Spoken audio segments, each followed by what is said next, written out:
The National Oceanic and Atmospheric Administration, or NOAA, released its outlook for the 2026 hurricane season this morning. Meteorologist Amber Twardy joins us now with a look at how active the tropics are expected to be this year. Amber? Yeah, Julia and Elena, NOAA released that outlook this morning in a press conference at 11 a.m. I tuned in to get a look at what they're expecting, and they say that we can anticipate a below average season for the Atlantic Basin this 2026. So here's what we're looking at in terms of forecast numbers. 8 to 14 named storms is what they expect, with 3 to 6 of those becoming hurricanes. That would mean that they would reach winds of 74 miles an hour or greater. 1 to 3 of those would be expected to become major hurricanes, including category 3, 4, and 5.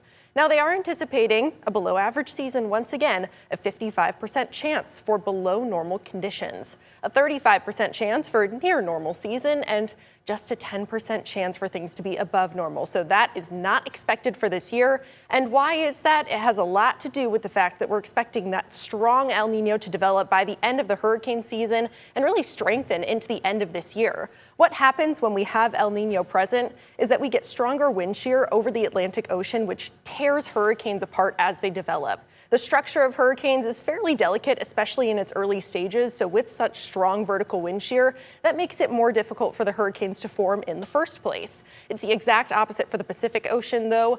Over in the Pacific, they're actually expecting an above normal hurricane season, with that El Nino also creating very warm waters. Now let's take a look at some of the names that we're expecting for this season.